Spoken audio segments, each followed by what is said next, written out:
Hello, welcome and welcome back. This is Jacob and today we are gonna be continuing and finishing off the narration and character voice acting for the side story to the Grinning Valley.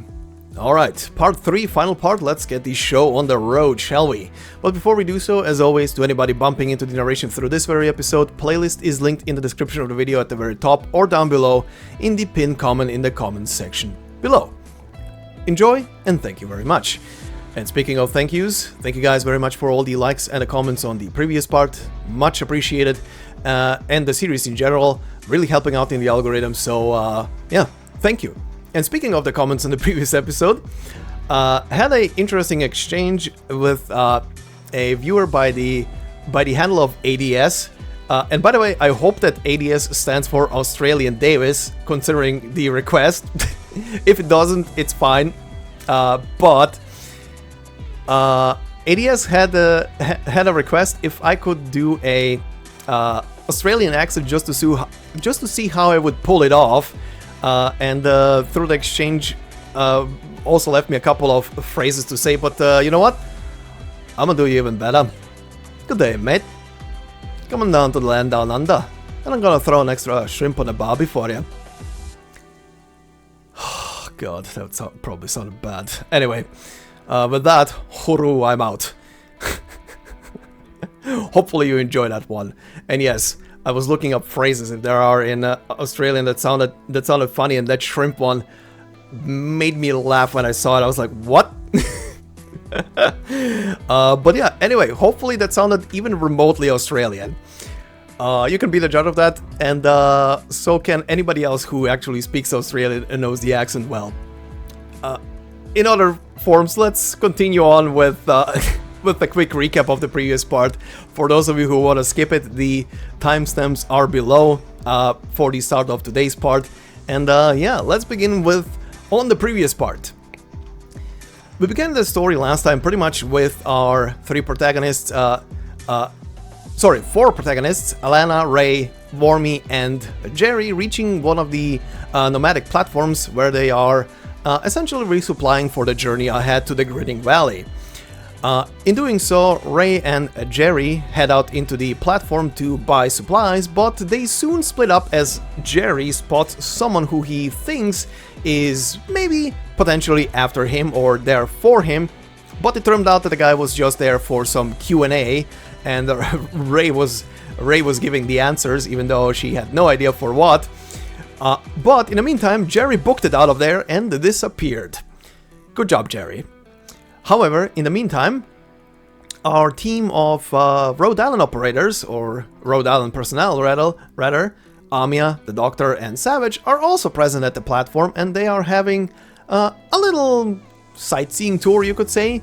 Essentially, they are there because Savage is helping out Amia to try and find some parts of her past, essentially, as the old platform that Amia used to live on way before, when she was growing up in Rim Billiton, before she came to Rhode Island, have all been pretty much repurposed and shuffled around, and the current nomadic platform that they are on is partwise comprised of parts, essentially, from that very platform. But as they are talking, the Doctor notices that someone is staring at Amia, and so does Amia as well, and it's Ray, who absentmindedly is staring at Amia specifically, but turns away and leaves essentially. In the meantime, Jerry is having his own little adventure as he's trying to get back to the Ute of Alanna, but hides under the wrong truck.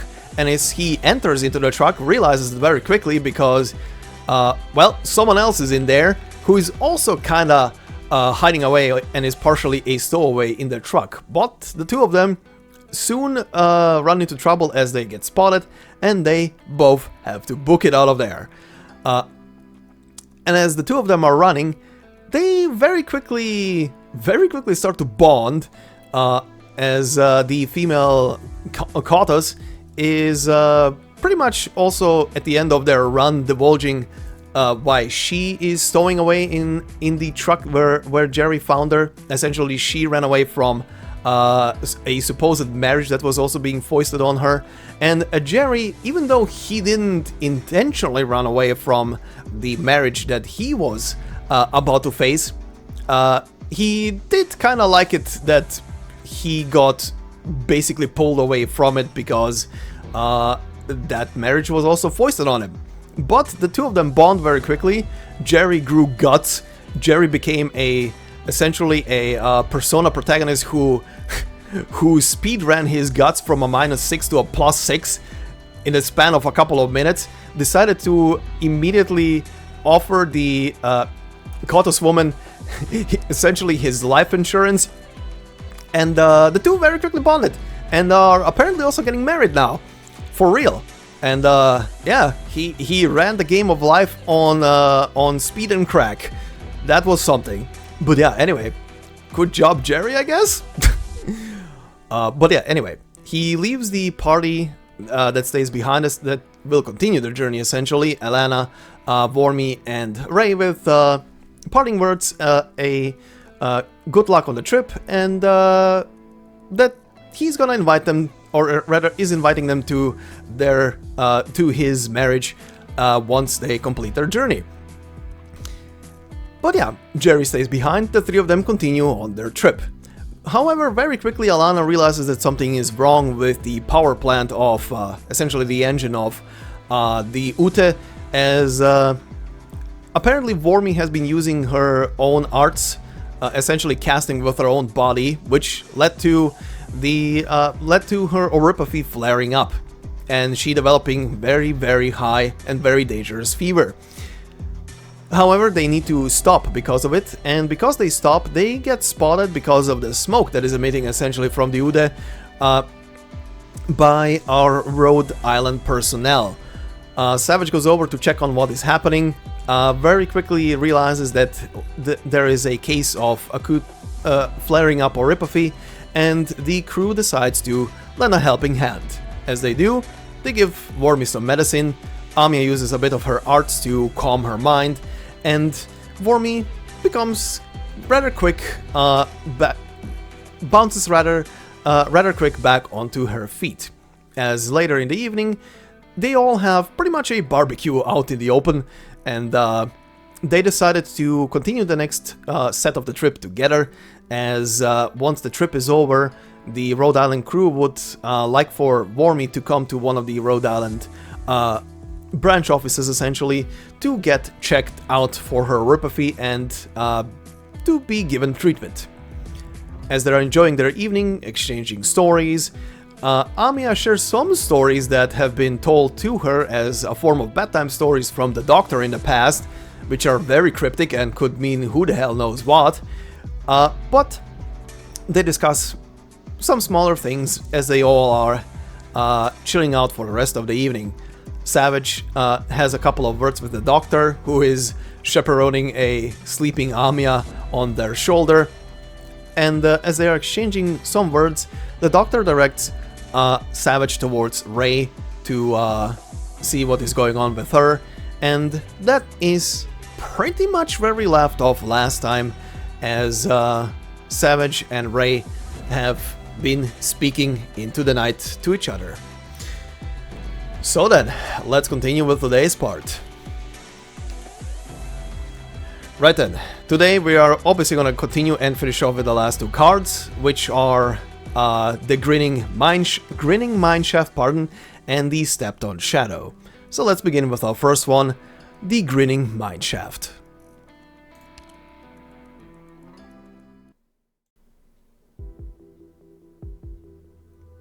The curtains in the shack are slightly shorter than the windows. Before the furnaces heat up, the machines start to run, and the city itself awakens. The first pinpricks of dawnlight prod at anyone still asleep. And yet, I never fix those curtains. In a day still foggy from sleep, those rays show me a momentary trick of the light, an immense shadow. Head still whirling, caught right at that point where my sleep-addled brain doesn't know who I even am. The light gets me up. I ought to tidy up my things and head out already. Laborers scurry all about, rushing to the mines before they even open, all so that they can get the good jobs before they're gone. Let's go, Sand Beast. Hey, not there. You forgot already? That mine there already hired some safety specialists. We'll go try our luck at the northwest side today.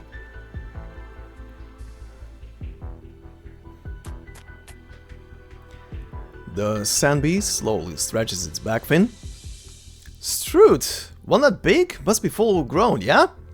Oh, and very quickly, this word came up a couple of times already, and I keep forgetting to add what it actually means.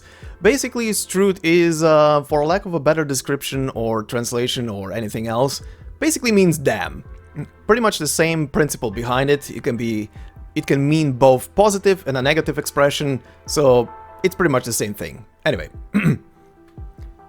Yep. Not often see a pit sinker sand beast grow that big. Your luck's not that bad. Could be.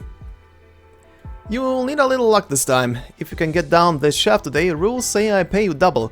You'll have to take the extra goodies out yourself, of course. Alright. Lead the way. Whoa, hold it. That's it? No questions asked? You don't look like a hothead's new hand. You here double pay and sign on the dotted line? A catastrophe's torn up the land for a few hundred clicks out west the past few days. Big earthquakes. That's got the originium crystals in our mineshaft multiplying like mad. An absolute mess down there. You got all that? Yeah, got it. You're not taking me seriously here. Awful foolish. Or are you trying to say that you're really some kind of specialist seeing this sort of thing every day? Specialist? Wouldn't go that far. I've just spent a few years pit sinking. I'll play it safe. If I died, there'd be no one to take care of my sand beast. Huh.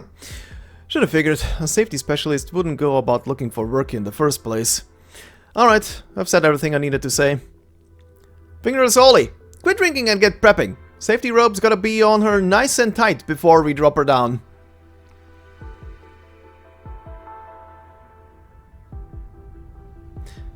I don't know what other people think when they say mineshaft. The pounding echoes, the moist stench, the boiling hot air, the bitterness of sweet on your tongue. Maybe that sort of thing. I'm a pit sinker. Every day, before the miners get to work, I go down the shaft to scout the conditions, alone. This early the shaft's nothing but darkness. The mine cage descends, the voices up top slowly fade away, and the everything around me gets eaten up by the dark, and that's when my senses get keen. I'm no fan of the pitch black, but the feeling of darkness is the one thing that's most familiar. Pitsinker, what's it like down there? Sand Beast's back fin is raised, but its veins haven't changed color. Standard response. Should be safe for the time being. Is the map current? We haven't had the time to mark out the new shaft yet, but the major chambers haven't changed. Alright.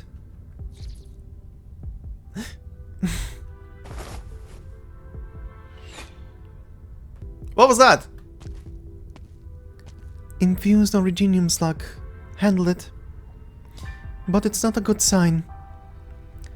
We almost never see the explodey critters down in the mine. Things might be even worse than we expected. I gotta remind you, when you're at that depth, you move forward a little bit further and there's no signal. Yep. If something happens down here, I'll come back to report. It's getting darker. The seal on the sluice gate holding back the water is still in decent condition, and the channel is not blocked, still operating normally. What else do I need to check? Originium crystal growth, range and activity. The condition of the support struts, whether or not they're at risk of collapse. The condition of the drains, whether or not they might leak. Also the air quality, whether or not there's a chance of toxic gas leakage. Watch your step, sand beast. The lights down this way are broken too. I can't really see anything with only my headlamp. Sand beast, help me take a peek. The ventilation shaft's been pierced by an iridium crystal, floors covered in fragments, and the crystal surface is still thin. This one's only just emerged. But there is but total darkness. It looks like there's huge cavities on the back of the support struts. Were they burned away, or perhaps bored clean? It's crawling with iridium slugs. But there is but total darkness. There's water pooling above, not yet showing signs of seepage, but there is abnormal airflow in the water. Bubbles are coming up mighty strong. But there is but total darkness. Your back fin, it's covered in iridium dust. The color of the blood vessels... Toxic gas leak. We've got to go.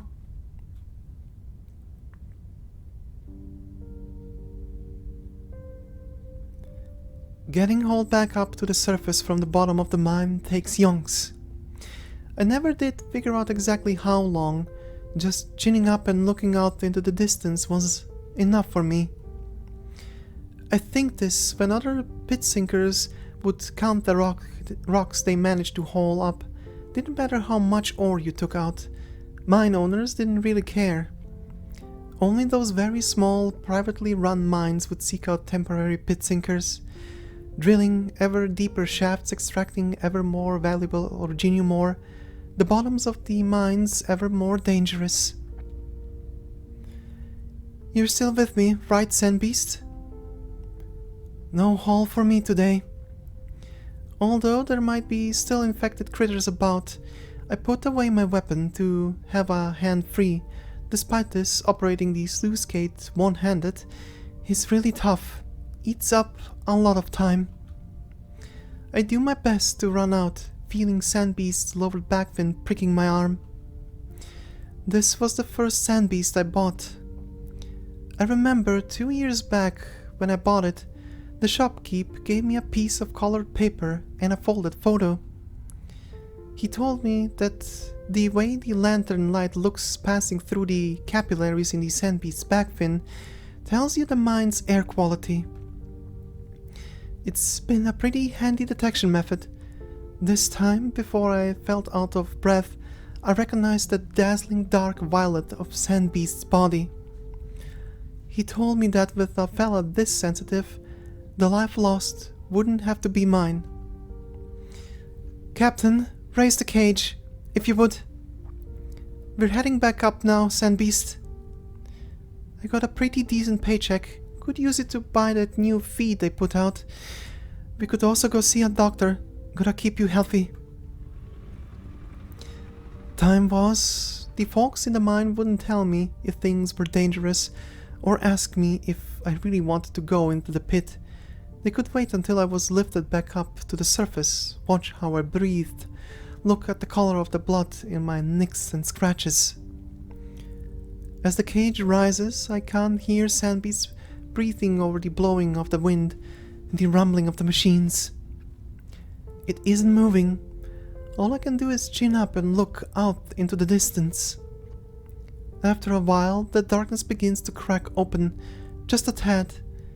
I can tell it isn't just some trick of the eye from spending too long in the dark, and it definitely isn't me hallucinating. It's daylight.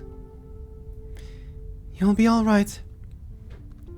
It feels like I've always been waiting for this moment. When we're up top, breathing in that fresh air, getting some sun, we'll be alright. Like that fantasy I've been holding on tight for. Look, it's the entrance.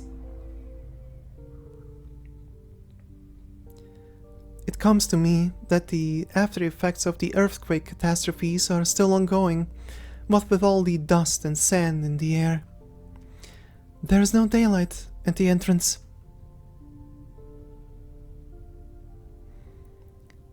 Checking on a sand beast is real simple.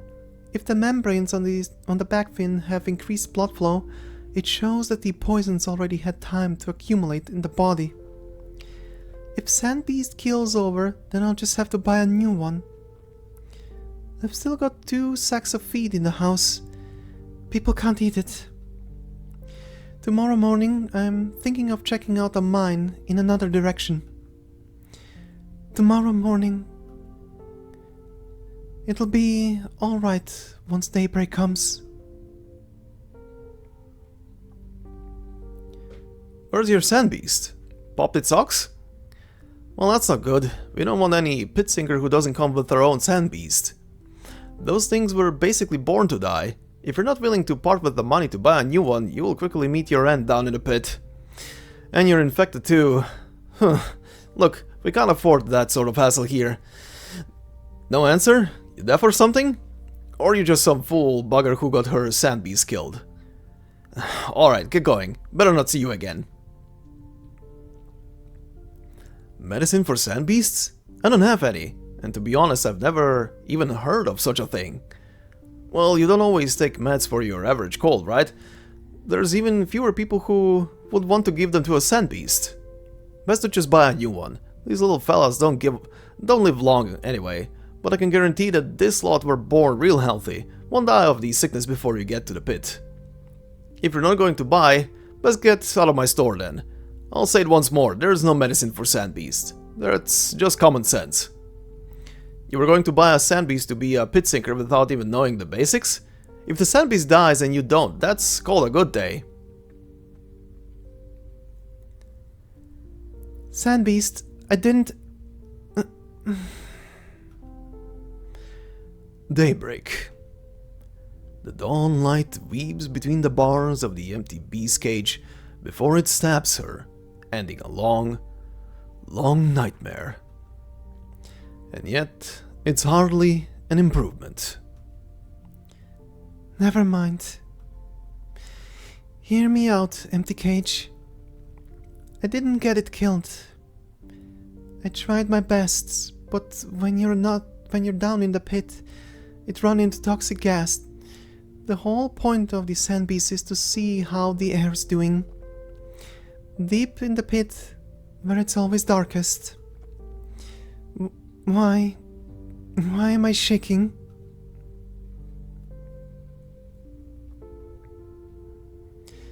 Mate, do you know which one of these transport trucks is heading out first? You want to go see it? Yeah, I still remember where I first saw it. Just need to head back thereabouts to find it again. I still remember the ray of light. Other than the dark, what should I be feeling for? You will remember. It's actually rescued me, let me keep living on. It exists, right? Yeah, it exists. Answers the sand beast.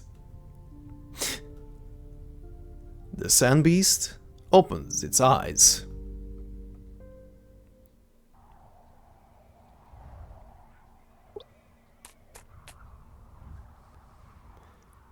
Wait, sand beast, where are we going? To find the thing you want to find. You can bring me there? No, it's no good if it's just me. But I've only got... Whoa, let go! Hood! Hood! Hood?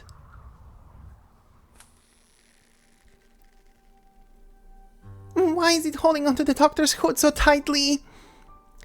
Atop the rock wall, among the sand dunes, streams of water flow out from holes all about, converging into a pool in the center. Please let go. If you don't, it's going to tear. The rock walls and stone columns come together to form a rocky barrier, blocking the oncoming sandstorm and protecting those in its leeward side. Hey, Sandbeast, bet you haven't eaten one of these before. It's a radish biscuit. The general goods storekeeper mentioned it before, and the animal almanac wrote about it too. So it's this kind of place. A sand beast digging itself out of a small hole. 2 sand beasts leaning against a branch. 3 sand beasts soaking in the pool. No, 4, 5, even more than that. Their back fins are all arced, their blood vessels showing a healthy glow. This here is sourberry pie. We've got some grass but crispy crust too. It looks like these sand beasts get along with me a lot better than the doctor. Amia? Help me figure something out here. I keep patting its head, but it still won't let go. Why? Why are there so many sand beasts living here?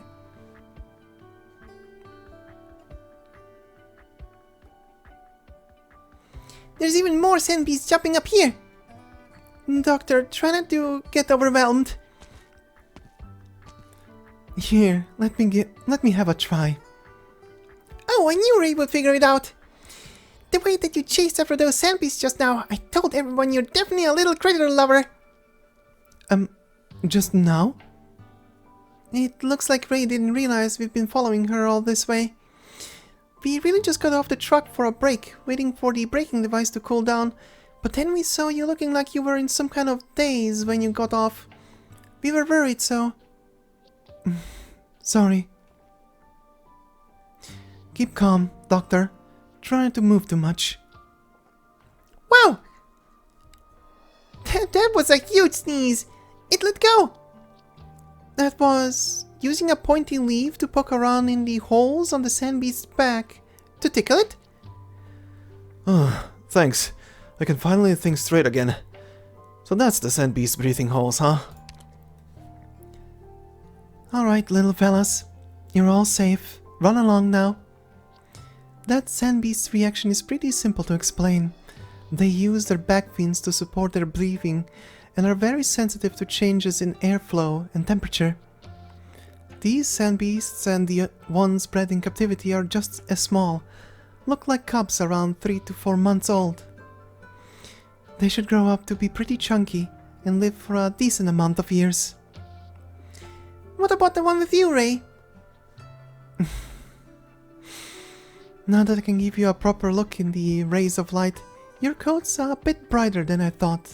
My mistake. Though I have to ask, why are you following me?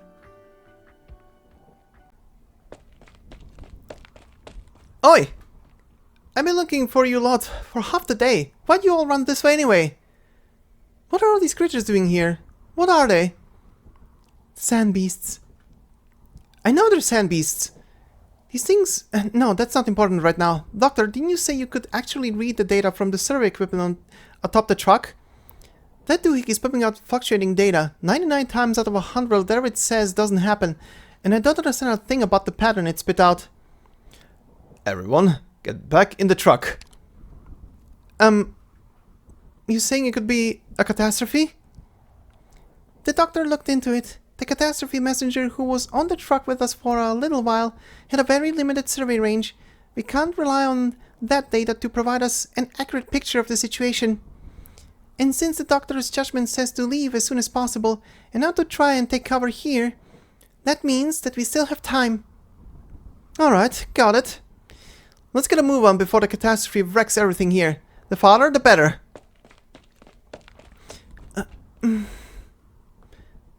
Everything here.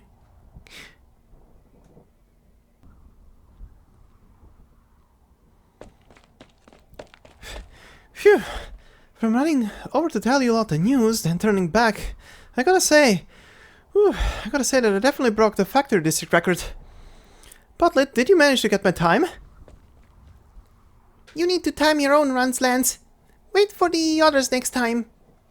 You guys were playing with the sand beast too long. Turn you into slowpokes. I can wait, sure, but the catastrophe won't. Come on, be a good girl. Start up already. Doctor, Amia, you two ready? I'm all set. The doctor ran too hard, still isn't up for talking. Right, yes, I understand. The doctor says I'm all set too. Alrighty, if everyone's buckled up, off we go! Toodaloo, catastrophe!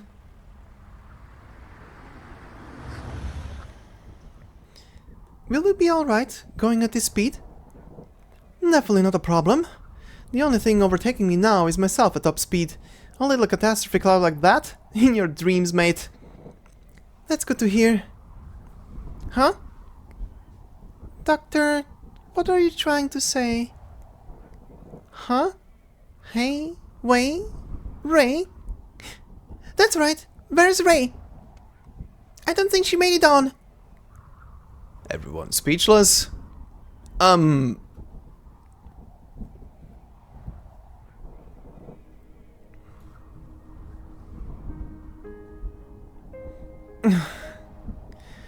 It's okay, sand beasts.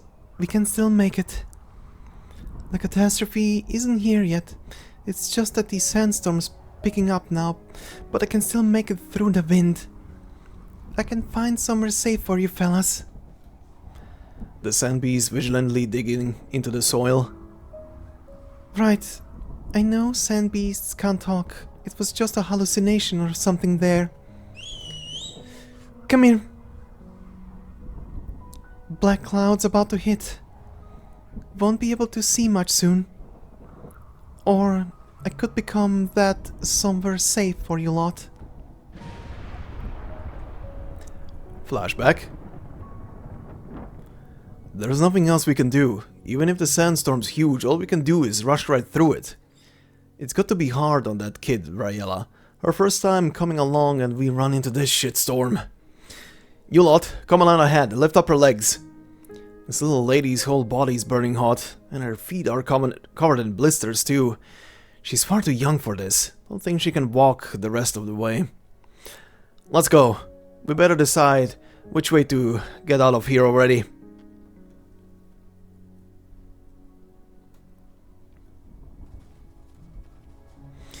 I'm familiar with this sense of weariness and despair. The wind and sand press down upon me. All I see is darkness. My feet feel full of lead. The adults carried me on their backs. I could feel their fledgling stride as it fought against the raging wind. No, this is a catastrophe. I remember. Alanna said a catastrophe was coming. So this is originium dust then, not just regular dust? It smells like the pit. The catastrophe will destroy the rock wall, pollute the pool. Those sand beasts will have nowhere to go. I won't let them suffer that. Pulling them, carrying them, holding on to them, whistling again and again to call any other sand beasts, following along behind them all. And then all I remember is being shaken about like a rag doll.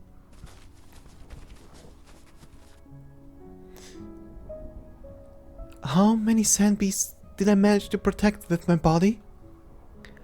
I heard a bizarre whistling sound go past my ear.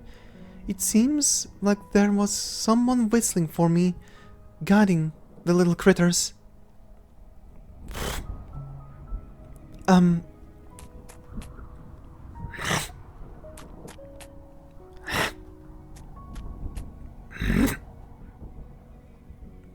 You... Wait a sec. I'm on your backs? Where are you all carrying me?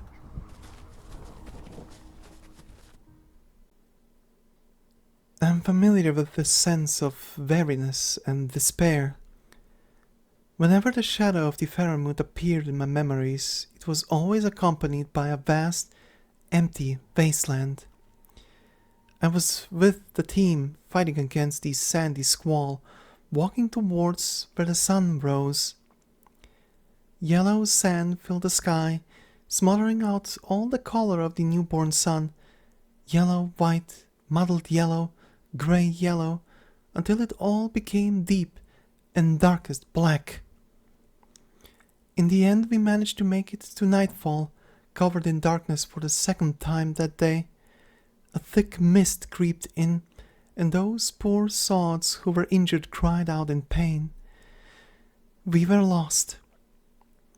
Blood and sweat soaked into my boots, and the blisters on my feet went numb. The adults carried me and kept going forward. The smell of dust in the air and a mist so thick that you can't see your hand in front of your face. Vague shadows, and in the darkness, light.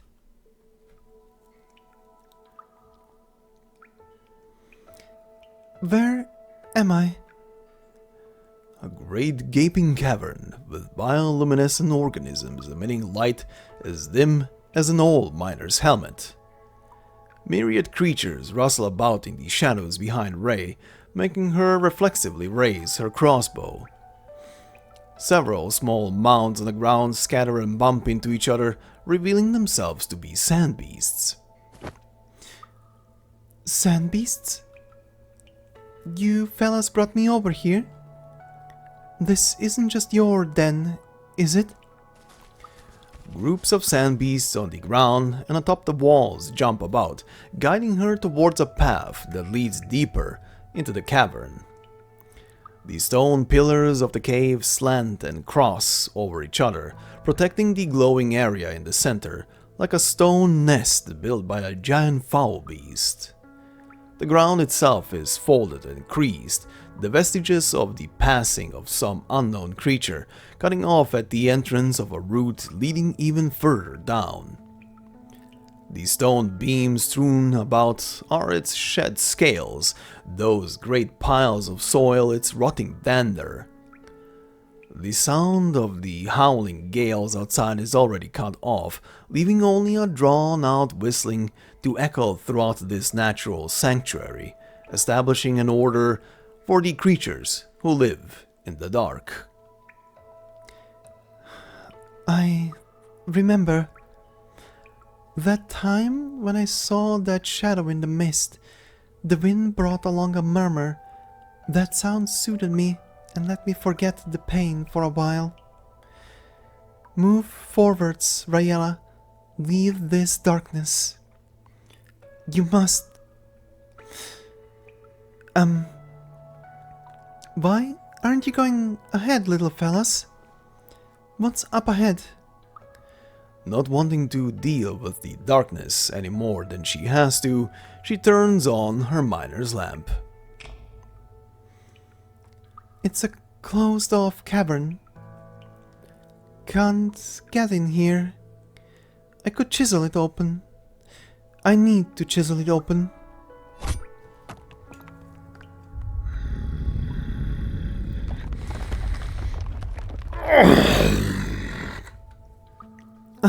What? The whistling stops, replaced by a different sound, one whose pitch stretches from the highest highs to the lowest lows, countless syllables intertwine with the bellows of the beast. Bray presses down hard upon her ears, but the echoes still reverberate within her mind. I thought I was just dreaming that there was something poking away at my eyeball. Good grief, this place is twice as lively as it should be! Strange. The sand beast is speaking again. Hundreds of sand beasts speaking at the same time. Sand beast? How could I possibly be a sand beast? I swear, first it's a group of little long-ears clanging about with their little sticks chiseling away at my brain case. Then they tried to dig into my ears with little exploding iron pellets. And now they finally got tired and headed off. I managed to actually get some sleep, but I barely even closed my eyes before you came along and woke me up again.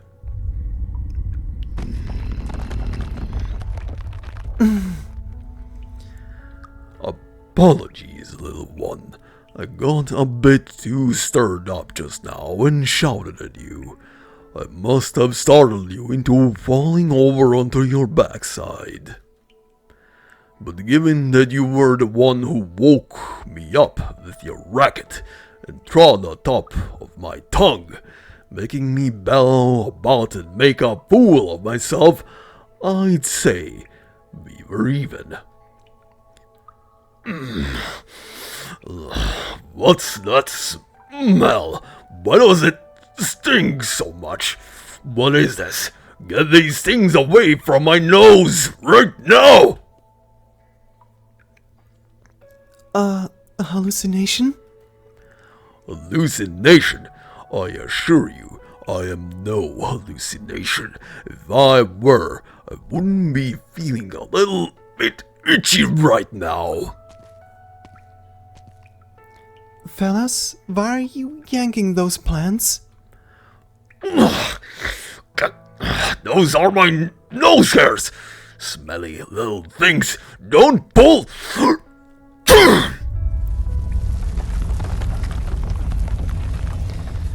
The rock wall splits open, the darkness once more beginning to crack open.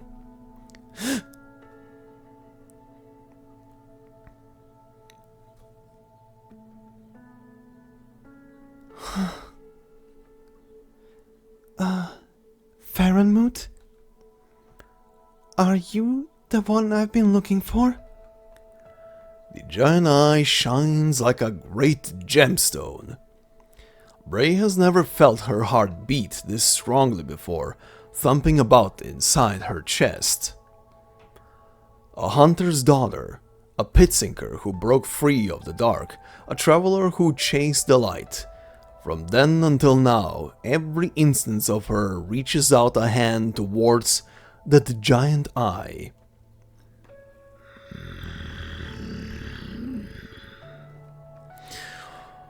What? Baronmoot? You mean me?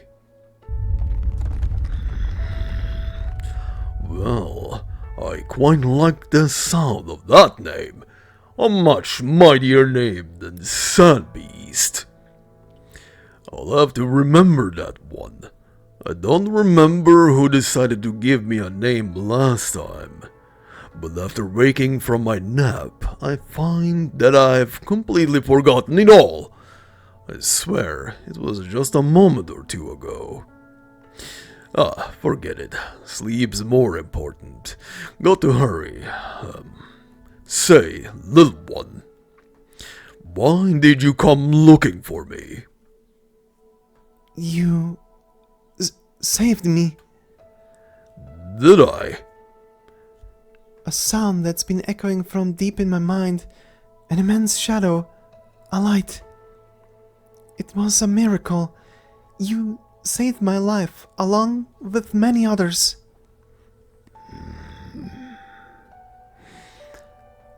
I remember your light.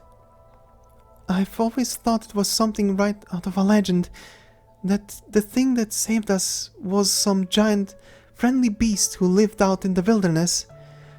But I checked so many animal almanacs, and none of them ever mentioned a creature large enough to cast a shadow in my memory, or one that could talk to people. All I know is you are definitely not a hallucination. I just felt that I had to come and find you. I'm sorry, little one, but I'll have to stop you there. As you can see, I have no way of moving my body, even when those little sand beasts were jumping about in my nostrils with their horrendously noxious stench. I had no means of removing them. I am trapped in darkness, bound for decades, perhaps centuries. So how, I ask, could I have saved you and the other little ones, as according to you? But if not you, then who? Maybe there's another Faramut out here in the wilderness? I regret to tell you, little one, that there are no more of my kin about here. What little I know of these wildlands, that much I am sure of. Take heart, little one. Do not be so down. If it truly vexes you, perhaps you will feel better if you close your eyes and took a little nap. Perhaps not, for closing your eyes means being in the dark, and you have a look about you that says that you fear it. Alright, admit I'm not used to counseling people. Well, that's enough out of you. I'm feeling sleepy again.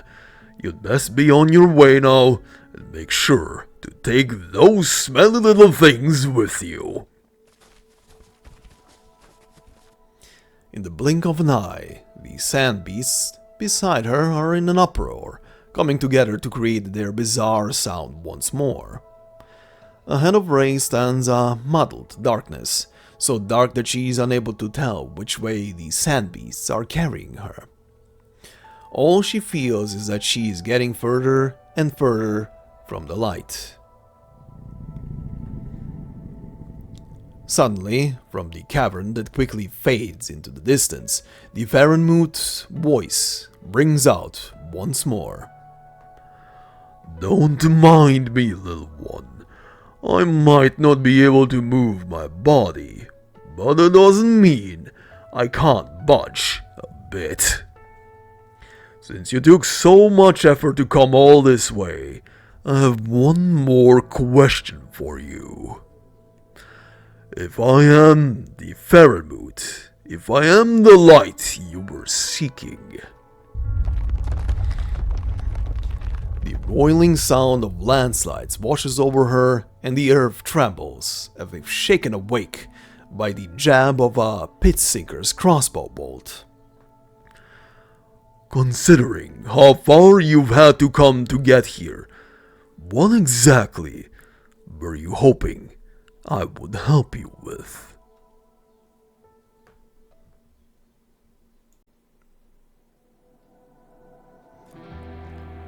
Well then, that was something, wasn't it? We met the Farenmoot!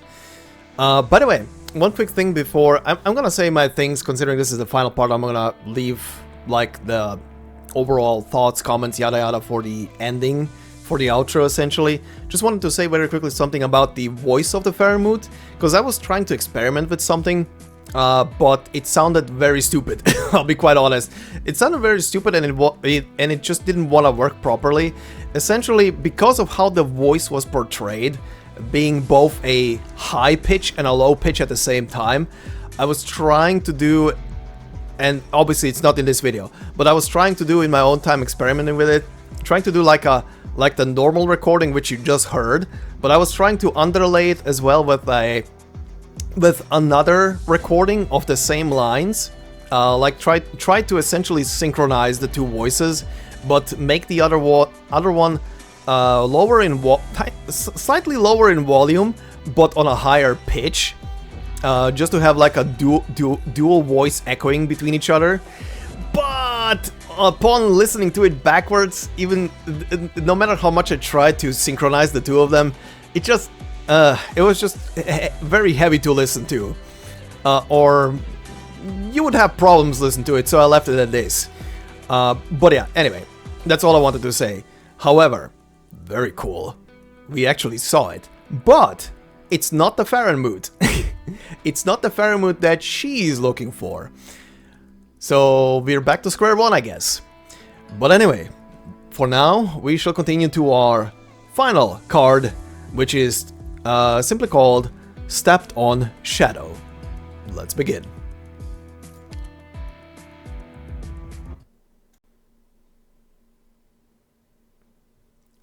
Doctor, I'm not afraid anymore. They asked me a lot of questions, and I told them everything.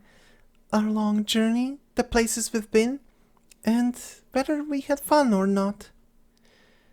But there are a few questions that I found no answers to. Is the doctor looking for something? Why did they all say behind our backs that the things that the doctor wants to see can't ever be seen again? Why did the doctor save me and travel with me?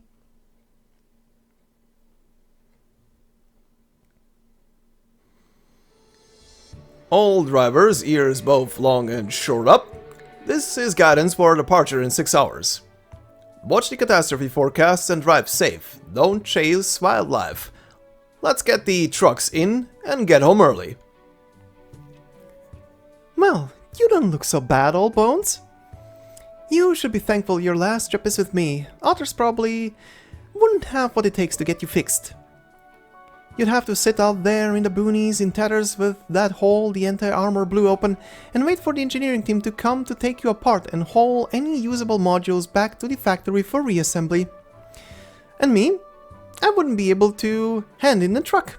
The whole thing would have been a bust. Everyone would be making fun of me for that for the rest of my life. I should have been made fun of the rest of my life if someone found I was hiding underneath the truck when she was killed. That kind of thing's not ever gonna happen again. Alright, just one more problem then.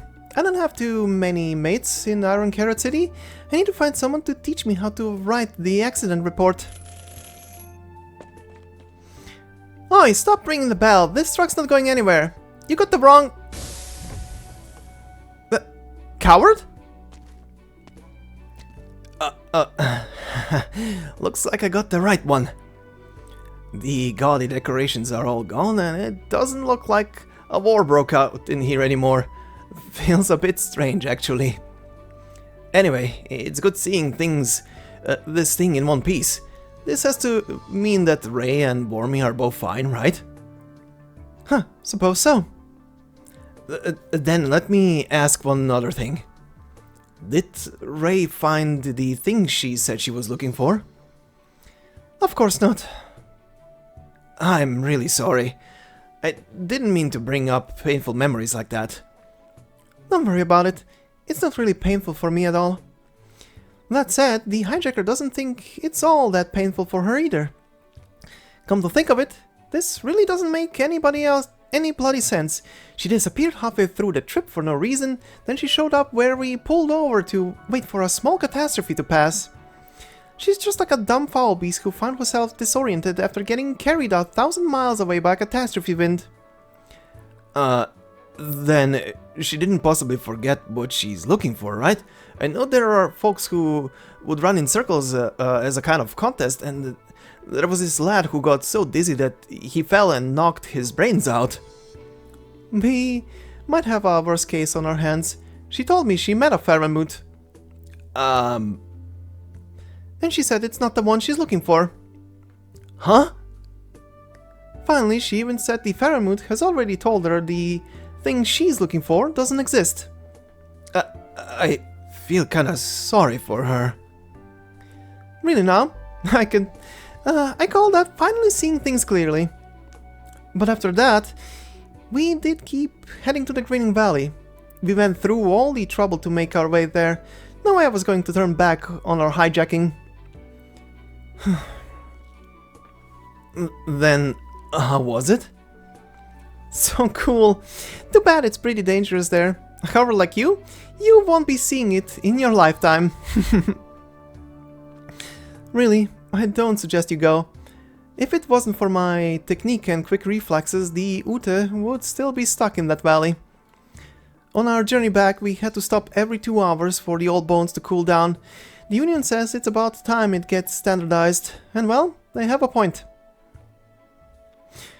It's been 20 years.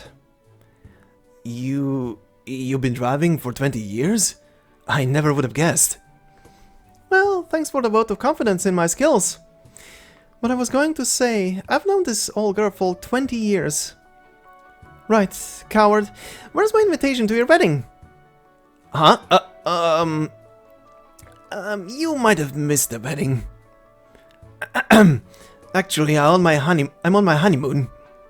And, well, that's over now, as of 10 minutes ago.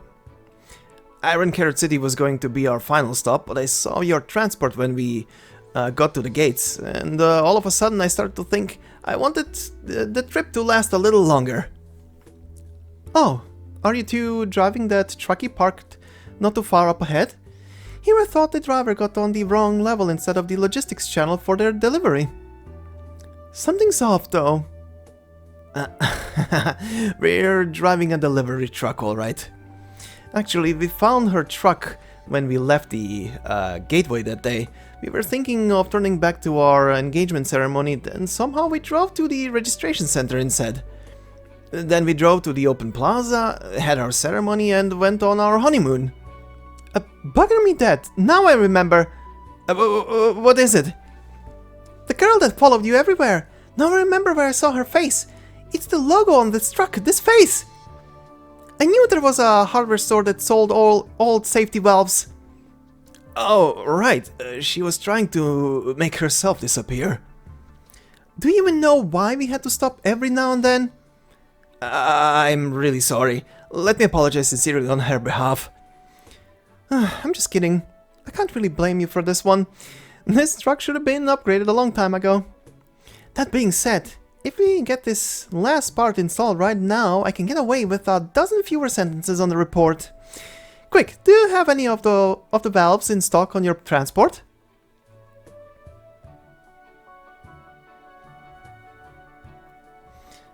Warmy, is it ready yet? It's still sparkling. I'll learn how to use it in a bit. Give me a little more time. Once I learn how to use the staff, I'll come out of the room. If you really can't figure out how to use it, you're free to ask that old caster there again. But I learned so fast, both when Lance taught me how to fix cars and when Daddy taught me how to cook. Alright. I thought you'd follow Alanna to get the truck returned. I couldn't. Didn't you say you had to finish some other work by noon today to get on that big mining ship of yours? Aw, I could have taken my bike, and I could have given you two a ride to the next stop too. Thanks, Savage. But I have to leave at some point. Whoa! Whoa! Why did you lean on the door? Well, simply put, as a security officer, you sometimes gotta block the door and scare people. I got used to doing it. Why is the breeze so warm?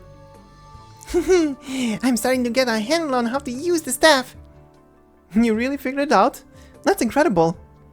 But let's put an end to your little show here. If you keep heating the air, I'm going to catch fire. Let's sit here and wait for Alanna. Once she's back, I'll take you two to the Rhode Island landship and see what they can do about your ripafy. Alright.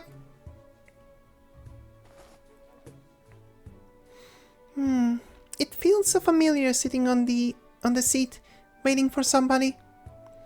The benches in the waiting area are made of steel. They're so cold, and I couldn't get them warm no matter what. If only I knew how to use arts before, I could have warmed the benches without anyone knowing, and Daddy's bones wouldn't have hurt so much. You'll get the chance, Warmy. You still have lots of time to learn how to use your staff before you find your daddy. By then, you'll be able to control your power how you want it. Really? But Ray didn't find the faren in the end, and we didn't really make it to the Grinning Valley. But I've been waiting for Daddy for so long. After everything I should... The trip was so long. Phew, finally made it. I really gotta hand it to that coward. He's really got a knack for writing reports. My, that staff is so pretty. Really gotta hand it to them. How is it, Potlet? You all ready? Lance, take a look at this. Here. Okay. This is way too hot all of a sudden. Savage, is it really okay for her to use arts like that? Yeah, it's fine. Well, alright then. I've had my eyes on this staff for a long time. It just screams Billy industrial aesthetics. I knew it'd be a great fit for our Potlet. How's that? Now, bring on the praises. You're so amazing, Lance. So... amazing. It's just, even if I'd got it for you a long time ago, you didn't have anyone around to teach you how to use it. Besides, I couldn't just put the transport truck down for our delivery address, right? Now then, let's get you treated. When you see your old man again, well, let him see a really healthy Potlet with incredible arts. Lance, Huh? Why are you... Alright, let it out. Just grab my clothes and cry. I don't mind. At the very least, you didn't end this journey empty-handed.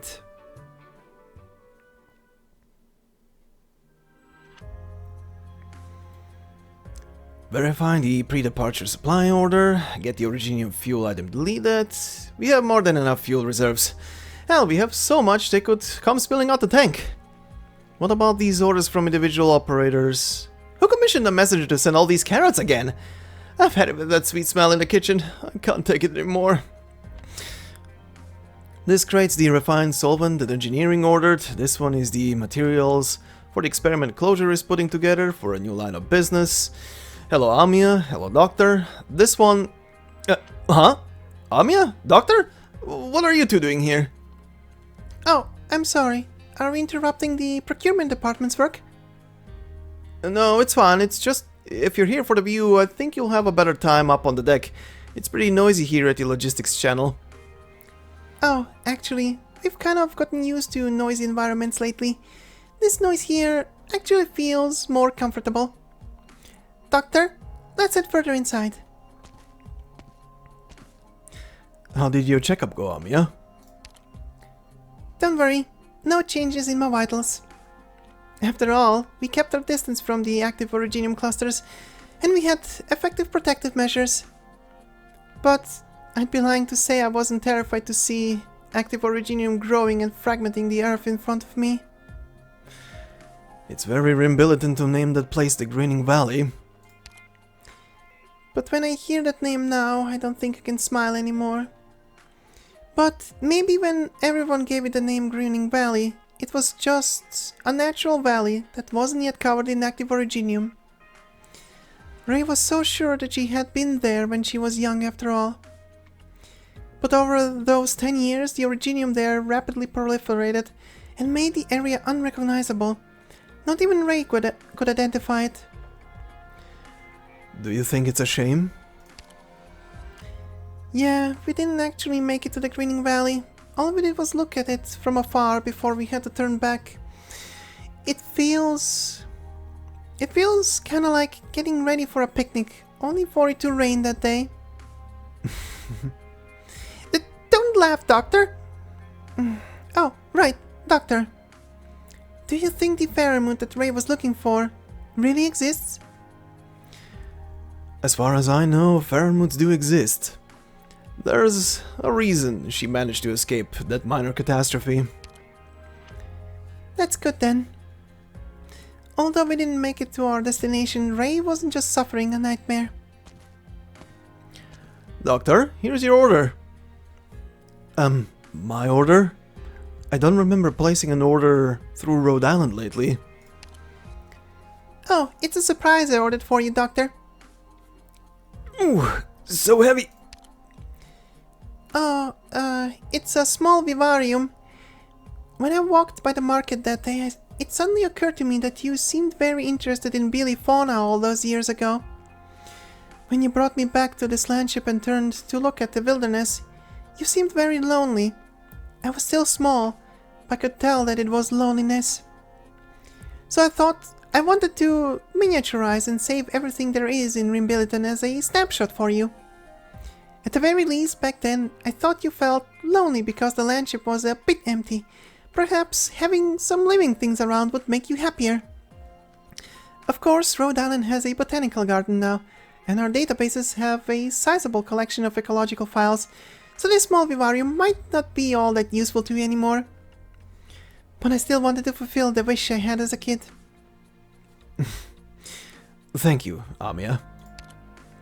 The way I was then, is it more or less the way you are now? Huh? Pretty different. I'm not lonely at all. It's just, after we got back here, I suddenly started to feel sad. We have to get back to preparing for our journey to Victoria. Combat, healing, disaster prevention, and saving lives. Many elite operators have matters to settle, and Dr. Kaltzit forbade me from using that title to refer to myself. There's something someone once told me. This path isn't one to reach the end by oneself, and it's not trodden for an outcome or an answer. I am here. Oh, please, don't worry, Doctor. I'm fine. I'm not trying to act sentimental. But maybe it's precisely because this path doesn't have an end that we sometimes want to take somebody's hand or reach our hand out to somebody else. As such, life is finite and life goes on. Come, Doctor. Let me help you get your vivarium to your office. I've had enough time to put my feelings in order. Right now, there are still a lot of things I need to figure out and learn. Also, we just had a new operator pass her assessment. I want to go and congratulate her. Based on her question for me, though, Rhode Island doesn't actually need a pit sinker.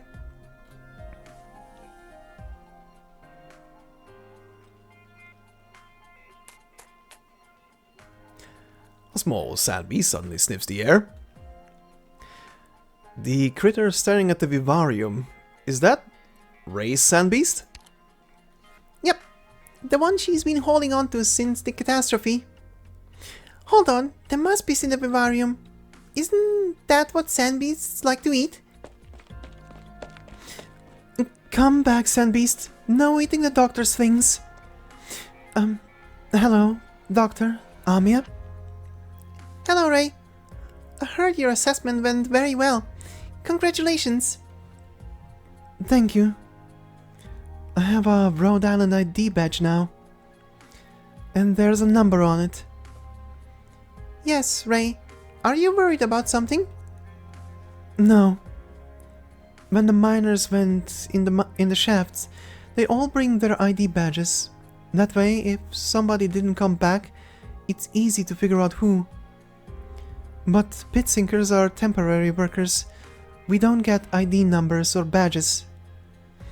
I like this badge very much. Thank you. No need to thank us. It's what a corporation should do. Besides, if it pleases you, Rhode Island can be your home from here on out. You see Ray lift her head to stare at Amia all of a sudden. Just like the stare that Amia felt a few days ago when you two walked by her on the street. Right, Ray. Why did you suddenly want to come to Rhode Island?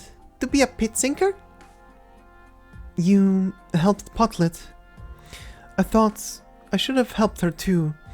I can't forget what happened that day, no matter what. And also, I want an answer.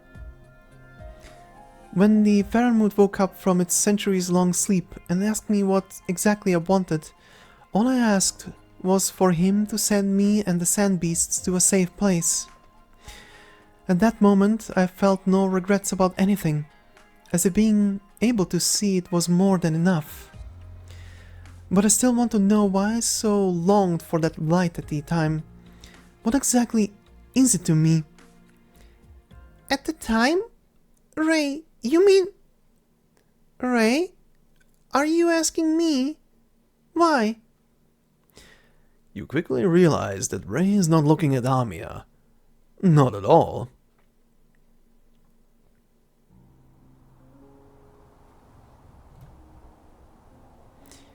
The Farenmoot, my hallucination. Over 10 years ago, I saw it in the Grinning Valley. At the time, I was with a team of hunters. There was a sandstorm, it was dark, and we got lost. I was still pretty short, so I could only see the people around me and their hunting crossbows. After some time, I couldn't walk anymore, and I couldn't see anything clearly. In the end, all I remember seeing was a huge shadow and a ray of pure white light. It was narrow, but it penetrated the sands. I heard a gentle whisper that drowned the howling winds. All of a sudden, I wasn't afraid anymore. Maybe it was just a dream that I had. The only thing I remember after it was waking up in a tent I'd never seen before. But even if it was just a dream, I want to see the hallucination that has been with me all this time.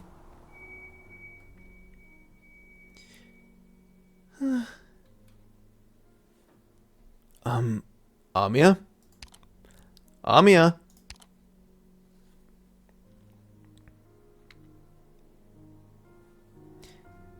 Doctor,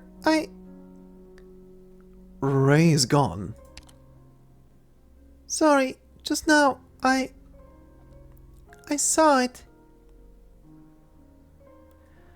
You saw what?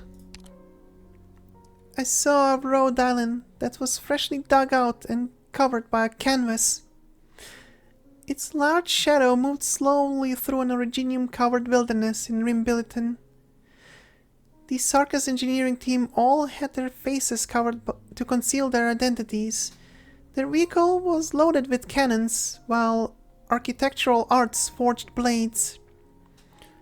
The sandstorm was fierce, and the road ahead was dark. A long convoy followed Rhode Island's tracks and marched onwards. This is going to be a long, long road. But to save everyone from their hardships and to prevent an even crueler future, this is our greatest hope. In the sands, the engineering team and a local team of hunters walked past each other. I saw her helping the trapped hunters even though they were complete strangers.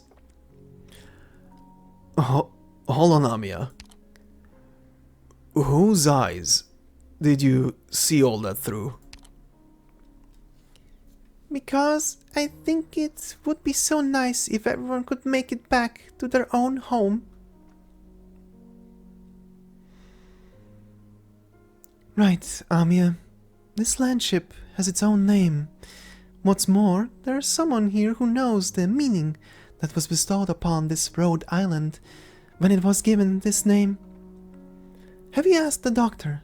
No, it's not because you're young that the doctor didn't explain it to you. The doctor simply thought it should be us and those who come after us to define what kind of ship Rhode Island is. It's fine if the old definition gets left behind in the past.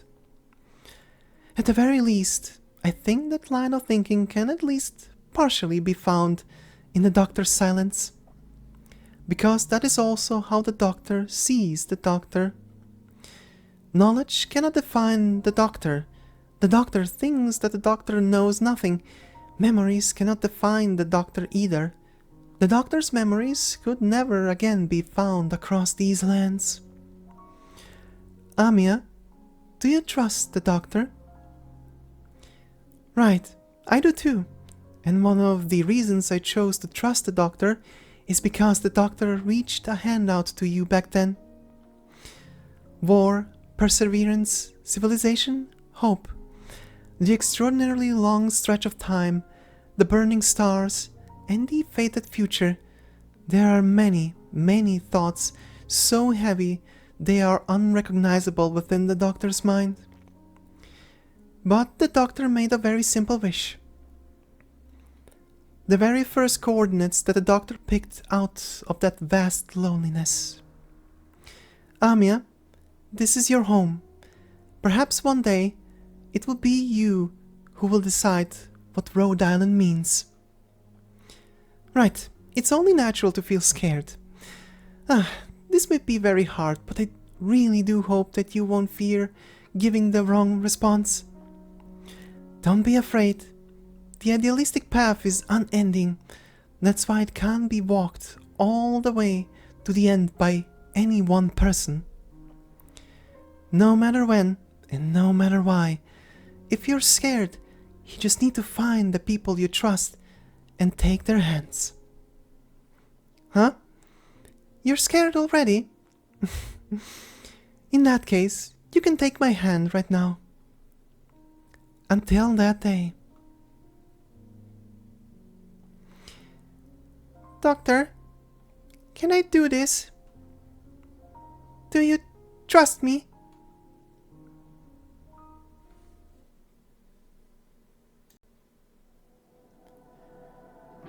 And there is our big plot twist of the story.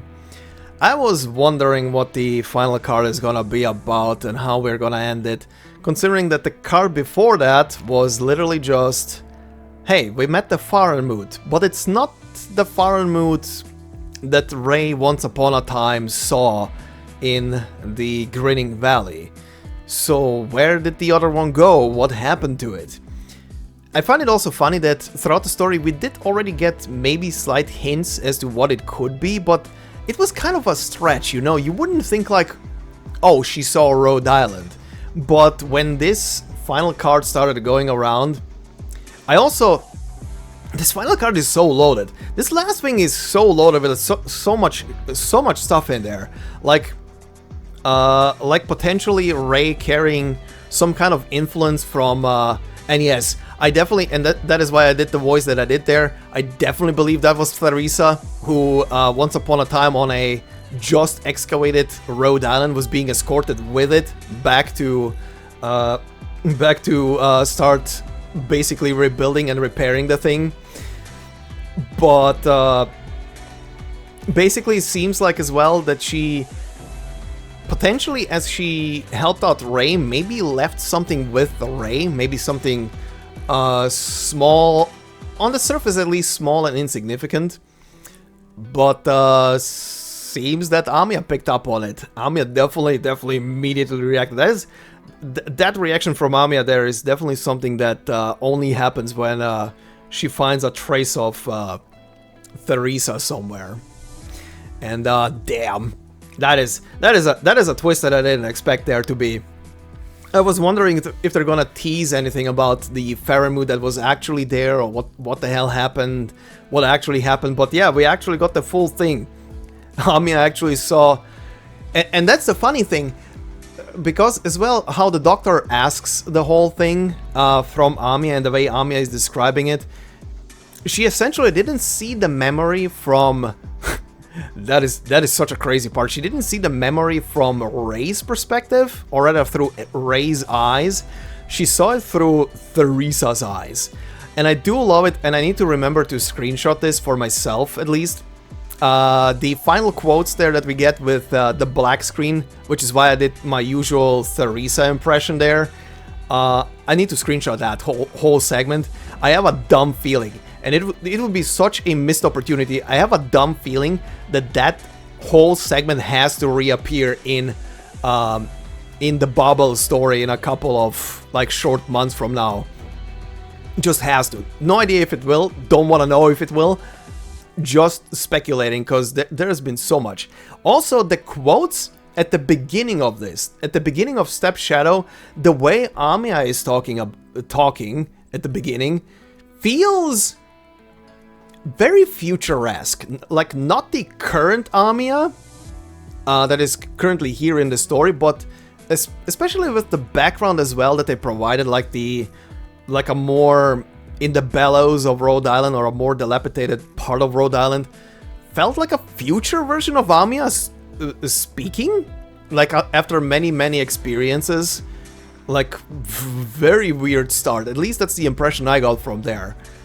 Damn, that final card is so loaded. That led to something very weird.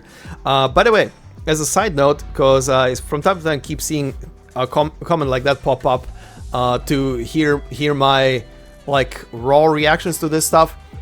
I did start recording at the very end of this because I started feeling like something is about to happen. But essentially I just literally just bunkered down and focused and read through the thing, so nothing is literally there in that little bit that I recorded. Because I was expecting, the way that they were building it up, I was literally expecting a unique CG, and I wish they would have done it, but I'm really sad they never do some of those. But it would have been a crazy CG if, you know, you would have seen the Kautos hunters in the dust storm, like tiny little ones, a gigantic shadow of a dilapidated Rhode Island being rolled through in the background, somewhere in the mist, like just a shadow of it, and a tiny speck of light, a tiny little blip, the way they usually portray Theresa, wherever she is, like that little shining white beacon of light that just shines. That would have been such a strong CG, but nothing. It's left to the imagination. But anyway, still very strong finish, and I do love it for it.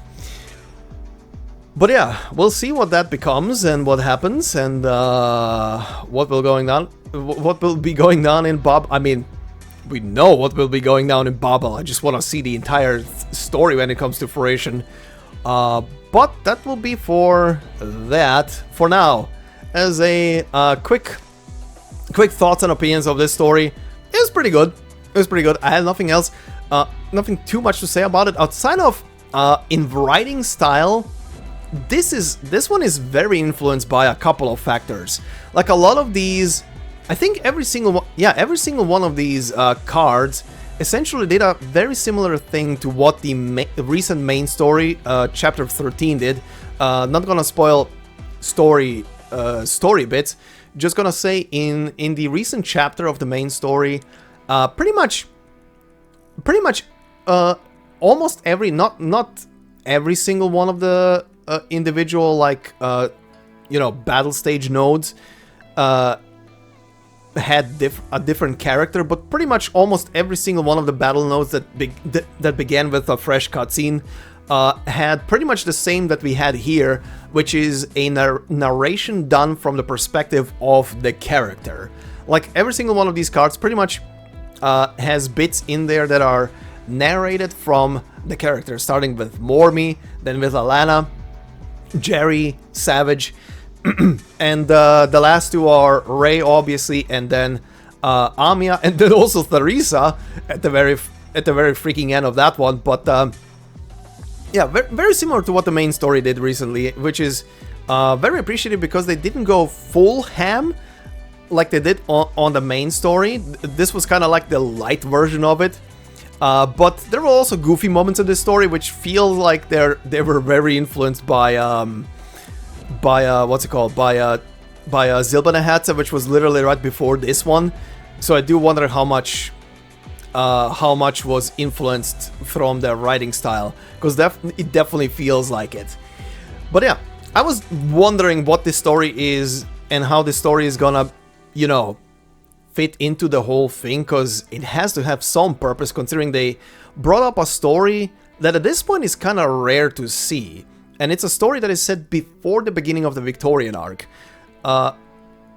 These are now becoming more and more rare, because outside of maybe the occasional operator record that is set before, which also it's very hard to tell when and how, most of the stories since the beginning of the Victorian arc have been set after it, or roughly in the same time frame, but the big stories have all been pretty much taking place after those events.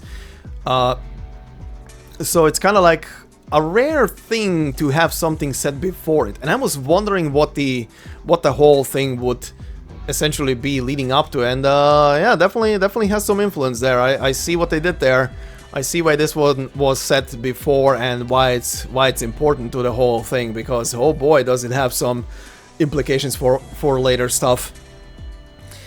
But that one will be for another day. I obviously don't want to talk about other stories, as I try to avoid spoilers for other things and want you guys to discover them as you go through them.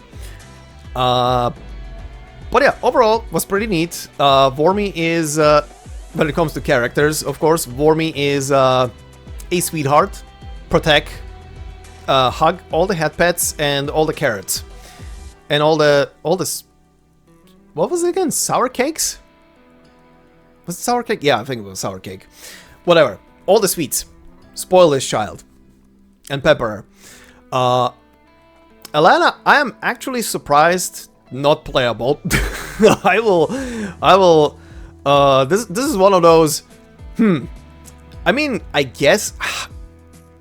Would she even make sense as an operator? Maybe. I mean, she's a tinkerer. She could literally be like something like, I don't know.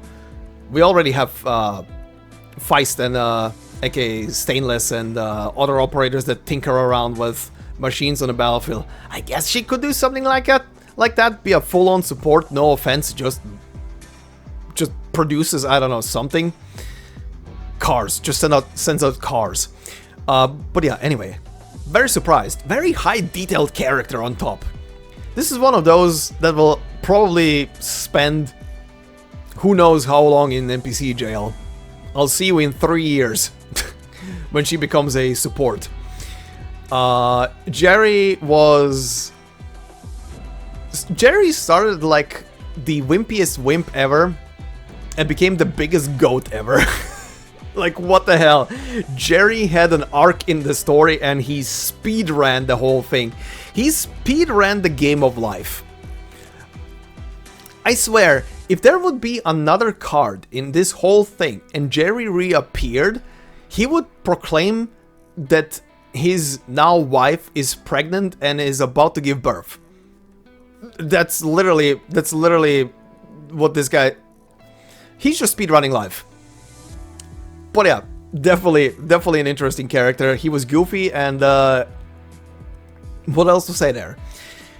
Savage didn't really do much. I'm actually surprised. Didn't really do much in this story. Outside of being there, and she was apparently helping out Amia in the background, trying to collect the data on Amia's past and where to go, and leading her and the doctor around on a trip through Rim Billiton. Not much to say there. I was actually expecting more of her.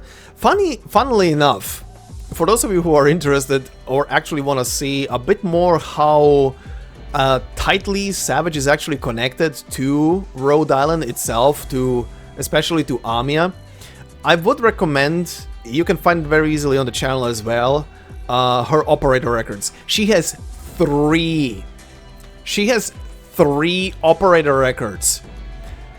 And I can't remember, I don't think it was the first time, but it was one of the rare times where the tiny little baby Amia appears, like the, I don't know how old she is there, like a 7-year-old or something version of Amia, with like the bangs covering her eyes.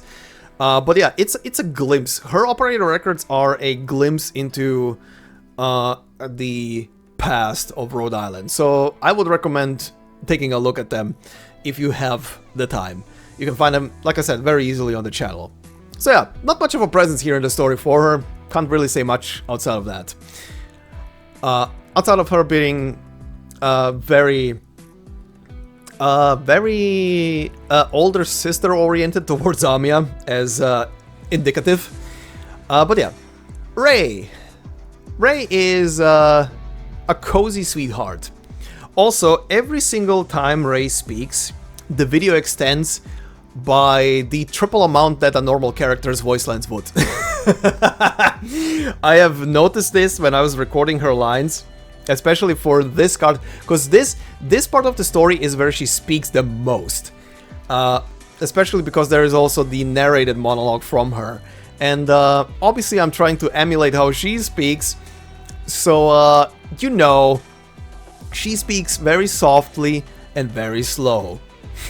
Well, not too slow, but still slower than the average speaker. And yeah, I have noticed how extended certain parts become with her voiceover. Still, very enjoyed it. Her voice lines were probably the easiest to do because of it, because they're very slow and very low in tone. But yeah, anyway, she's a sweetheart, and I'm glad that I pulled her, even though it took me so many painful pulls. Oh my god. Sorry. Still, I think I'm still having PTSD from that. Anyway, very interesting as well to make a note here. She joined Rhode Island before the Victorian arc. I wonder if she went back to or stayed in Rim Billiton at the office there, essentially. But yeah, anyway. And yeah, I've already talked a bit about at the beginning of about the final card in here, which is super heavily loaded, and I don't think I have to say anything anymore to that one. This one is just... there's just so much. There's just so much here that can be dissected and depicted back and forth 5 billion times probably. From the initial quotes of Amia to Amia essentially using her powers to see a memory or something left over inside of Ray's memory, and realizing what happened. And I just love the whole plot twist that Ray got saved at one point by Theresa. It's so crazy. And just by pure coincidence, just pure coincidence of the fact that they just excavated Rhode Island and were chauffeuring the thing and escorting the thing back to be properly repaired. Damn.